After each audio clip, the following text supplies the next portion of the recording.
सेवक संघ से जुड़े हुए जितने संगठन हैं उन्होंने भी बहिष्कार कर दिया ठंडा मतलब टॉयलेट पीने को।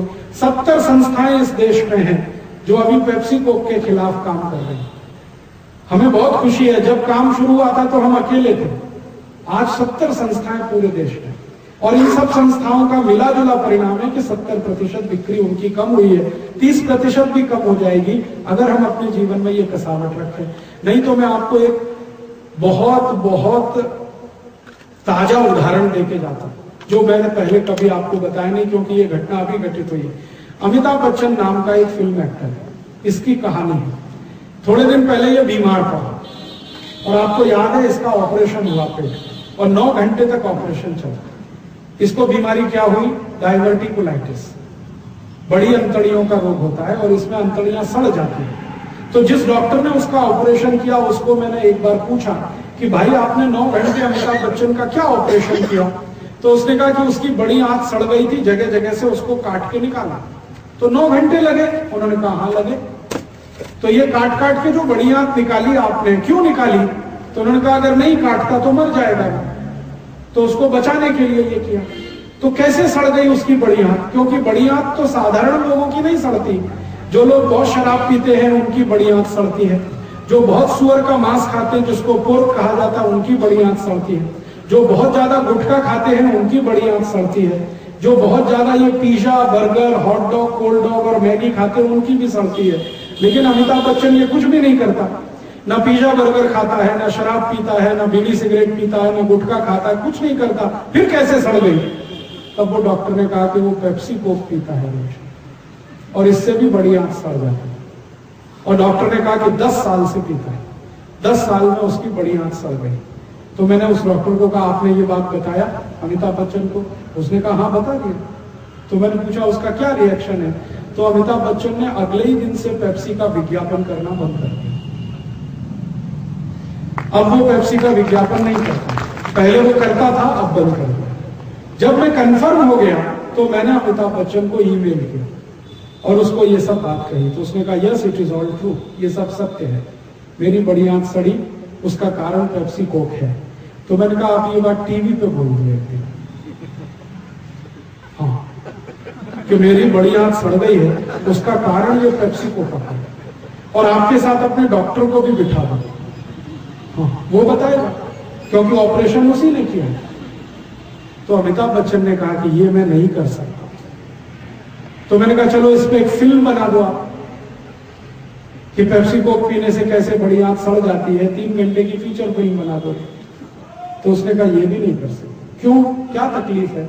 तो उसने कहा कि मैंने इस कंपनी से 100 करोड़ रुपए लिए पेप्सी से, और जब रुपए लिए थे तो समझौता किया, एग्रीमेंट किया है कि जब तक ये कंपनी भारत में रहेगी मैं इसके खिलाफ बात नहीं बोलूंगा।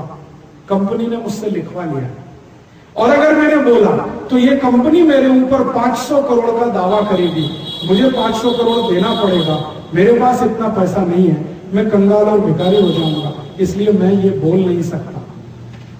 तो मैंने उसको पूछा मैं बोलूं? तो उसने कहा हाँ आप बोलो, आपने तो कोई समझौता नहीं किया कंपनी से। तो मैंने कहा मैं आपका नाम लेके बोलूं?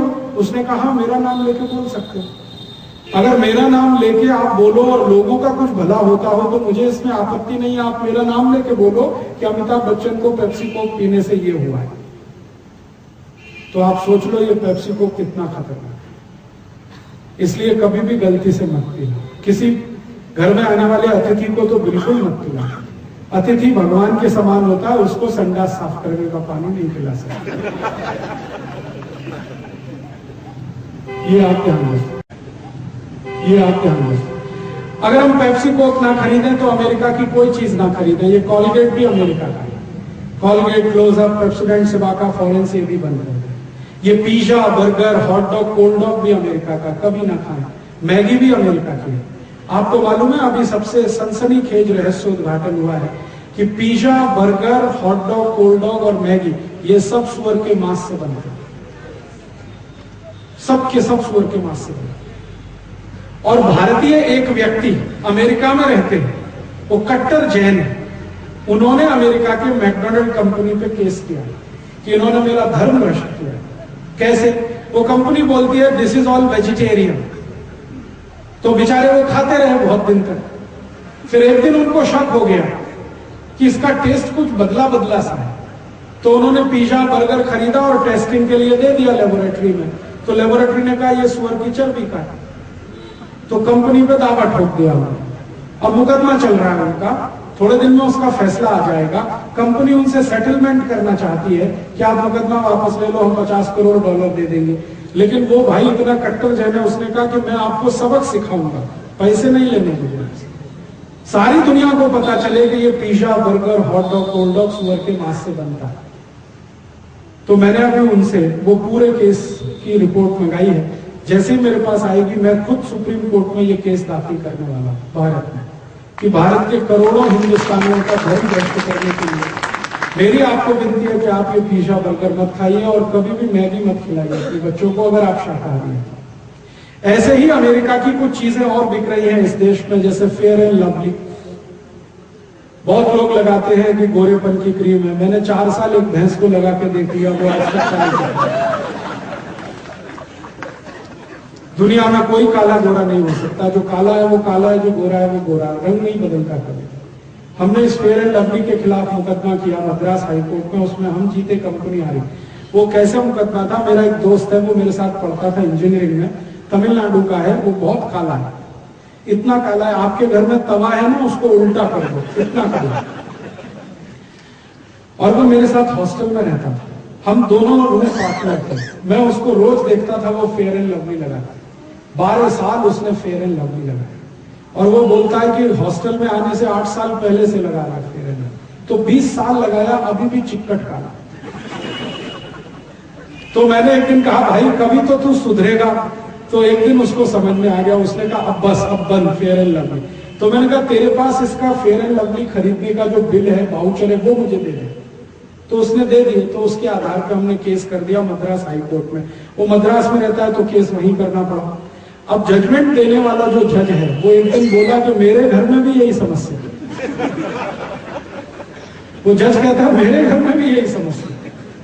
तो उसने बहुत सुंदर जजमेंट दिया। पेप्सी, ये फेयर एंड लवली कंपनी के अधिकारियों को जाना पड़ा मद्रास हाई कोर्ट में। जज ने उनसे पूछा कि आपने इसमें क्या मिलाया है जो किसी व्यक्ति को काला है तो गोरा बना दे। तो उनका साहब इसमें कुछ नहीं मिला है। तो अच्छा ये बताओ ये बनती कैसे?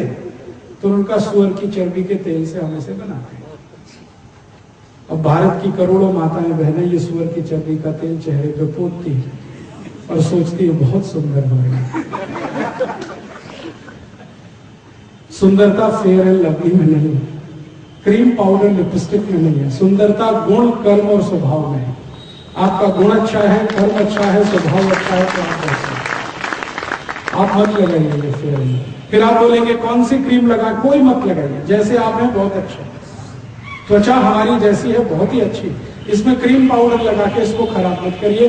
क्योंकि सभी वैज्ञानिक जो त्वचा रोग विशेषज्ञ हैं वो ये कहते हैं कि त्वचा को जितना ज्यादा केमिकल्स लगाएंगे उतनी खराब होगी, तो कुछ मत लगाइए। और ये कितनी महंगी है फेयर एंड लवली, 25 ग्राम 40 रुपए में है, 50 ग्राम 80 रुपए में है, 100 ग्राम 160 रुपए की है, 1 किलो 1600 रुपए की है। अब 200 रुपए किलो का काजू है, 300 रुपए किलो बादाम है, 1600 रुपए किलो ये सुअर की चर्बी का तेल है। अगर आप थोड़े भी होशियार हैं तो 200 रुपए किलो बादाम खाइए, काजू खाइए, ये 1600 रुपए किलो की क्यों क्रीम लगाते हैं? बंद करिए इसको, कुछ जरूरत नहीं। और भाइयों से निवेदन है कि अमेरिका की शेविंग क्रीम ना लगाएं, जैसे पामोलिव, ओल्ड स्पाइस, ये सब अमेरिकन। दाढ़ी बनानी है तो दूध से बनाए, मैं आपको पहले बोल के गया था, अभी रिपीट कर रहा हूँ। दूध ले लीजिए, चेहरे पे लगाइए, रेजर चलाइए, बहुत क्लीन शेप बनता है। नहीं तो दही ले लीजिए, दही रगड़ के चेहरे पे रेजर चलाइए, बहुत क्लीन शेप बनती है, खर्चा भी कम होता है, स्मार्टनेस भी आती है। और दूध और दही से दाढ़ी बनने लगे तो उसकी बिक्री बढ़ेगी, तो मुनाफा किसानों को मिलेगा, तो किसान अमीर हो जाएंगे तो देश भी अमीर हो जाएगा। आप अगर अपने जीवन में थोड़ा बदलाव करें तो अमेरिका की हर कंपनी को हम जवाब दे सकते। आपकी जीवन शैली थोड़ी बदल दे, भारतीयता वाली जीवन शैली पे आ जाए तो अमेरिका का कोई धंधा इस देश में नहीं चलेगा।